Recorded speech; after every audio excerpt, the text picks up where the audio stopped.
Halo guys, selamat kembali lagi. Hari ini saya akan mulai membahas La Liga, nggak cuma Liga Inggris. Kemarin saya baru aja menyaksikan partai Villarreal melawan Barcelona. Jadi buat kalian para penggemar Barcelona, kalian bisa subscribe ke channel ini karena saya bakal update konten-konten dari La Liga juga. Jadi kita coba analisa sedikit. Sungguh maaf kalau misalnya saya buat analisis yang salah karena memang saya itu masih belum berpengalaman di La Liga ini. Kebanyakan memang Liga Inggris. Jadi kita mulai dulu ya dengan pertandingan kemarin. Barcelona membantai Villarreal dengan skor 5-1. Sangat meyakinkan sekali di bawah Hansi Flick. Dia Barcelona itu juga udah mencetak 22 gol dan kebobolan 5 selama ini di La Liga. Rekor yang sangat luar biasa. Dan kemarin itu sebetulnya walaupun Barcelona itu menghajar dengan 5 gol, tapi sebetulnya mereka itu ada celah juga sih di lini belakang. Mungkin karena ada beberapa pemain yang cedera ya di lini pertahanan mereka.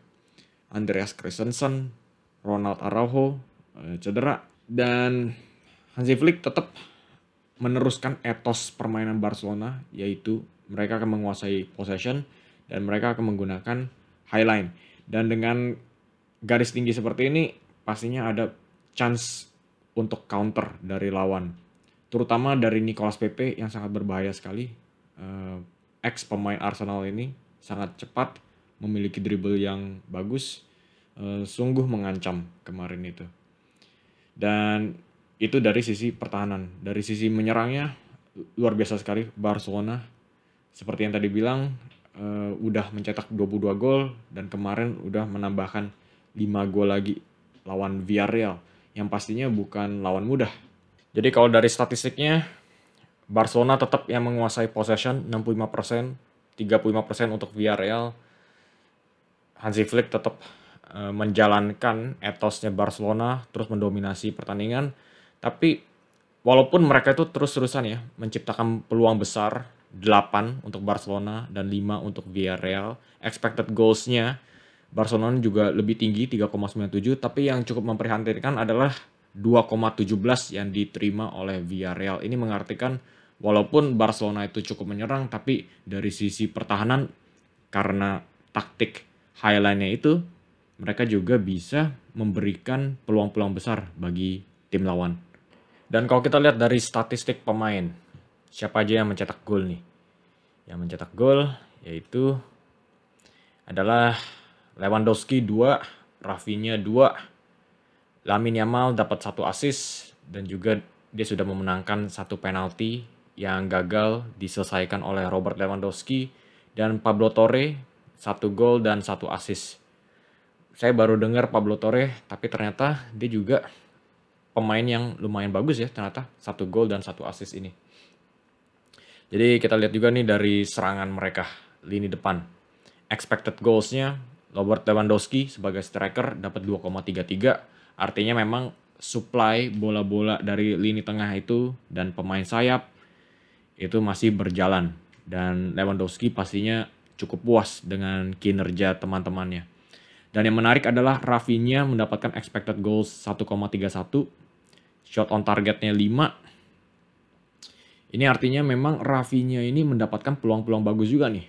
Nah, nanti kita jelaskan kenapa si Rafinha ini bisa dapetin posisi bagus seperti ini. Lamine Yamal dapat 0,16, tapi dia itu lebih sering bermain di sayap dan lebih bertugas untuk ngedribble-dribble 1 lawan 1, dan ketika udah lepas dari penjagaan, dia baru bisa kasih umpan lambung yang sangat akurat banget. Dan dia juga udah di foul ya di dalam kotak penalti yang akhirnya dikasih penalti ke Robert Lewandowski ini. Dan kalau dari passing, accurate passingnya atau umpan-umpan yang akurat, lini tengahnya Barcelona itu juga bagus kok. Pedri 91%, Eric Garcia 92%, dan juga siapa satu lagi pemainnya, Pablo Torre 85%. Nggak begitu nggak sebagus yang lain tapi masih oke, 85% Pablo Torre ini. Jadi si Barcelona ini pakai formasi 4-3-3 dan pastinya sangat mendominasi possession. Dan alasannya bagaimana Barcelona ini bisa dapetin 65% possession, ini cukup menarik nih. Karena taktiknya si Hansi Flick, bisa lihat kan, ada 4 pemain sentral yang berkerubungan di tengah. Ini untuk mendominasi lini tengah nih. Ada nomor 14, yaitu Pablo Torre, Pedri, Lewandowski, dan Rafinha yang sebetulnya pemain sayap kiri jadi ke pemain sentral. Dan Rafinha ini sebetulnya memang sayap, tapi dia kalau cutting inside dia itu juga bisa jadi playmaker handal. Nah, si Lamine Yamal nih yang bertugas itu lebih menyebar ke sayap supaya menarik lini pertahanan lawan gitu. Tapi memang nggak bisa diraguin lagi sih. Yamal ini memang cakep banget jadi pemain sayap. Dia itu jago ngedribble, lincah banget, dan sangat kreatif gitu. Dia tuh kadang kan ada pemain dribble tuh yang terlalu monoton nih.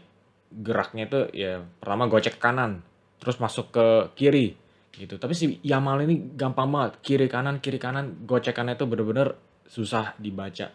Dan setelah defendernya udah kegocek, dia itu juga crossingnya tuh mantep banget. Akurat, lengkungannya, aduh keren banget deh. Ini pemain masih berusia 17 tahun, tapi udah cakep banget. Gaya mainnya tuh mirip banget sama Bukayo Saka kalau saya bandingkan dengan pemain Liga Inggris. Malah konsistensinya pun juga bisa dibilang lebih tinggi daripada Bukayo Saka loh. Walaupun si Saka ini usutnya udah beda 4-5 tahun lebih tua ya daripada si Yamal ini. Tapi Yamal ini memang udah kayak regennya Messi sih. Masih muda, terus udah jadi starter Barcelona, jadi pemain kuncinya. Ini mungkin bisa jadi the next GOAT dalam beberapa tahun ke depan. Oke guys, jadi kira-kira begitu analisis pertandingan Barcelona melawan Villarreal yang dimenangkan Barcelona dengan 5-1. Kalau kalian fans Barca, jangan ragu-ragu langsung kasih komen di bawah apakah kalian puas dengan hasil kemarin pastinya, dan kasih komen apa aja tentang seasonnya Barcelona selama ini. Kalau nggak ada komen, cukup kasih tanda hadir, itu aja juga udah bagus banget. Oke, saya ada satu pertanyaan nih. Buat kalian yang misalnya fans Real Madrid, suka nggak nontonin analisis Barcelona? Atau di Liga Inggris, kalian fans Manchester United, suka nggak nontonin Liverpool? Saya cuma pengen tahu aja, atau kalian cuma nontonin analisis tim favorit kalian saja? Kasih komen di bawah. Dan yang terakhir, pastinya jangan lupa klik like dan subscribe, karena ini pastinya akan sangat membantu. Terima kasih atas perhatiannya, sampai jumpa di video selanjutnya.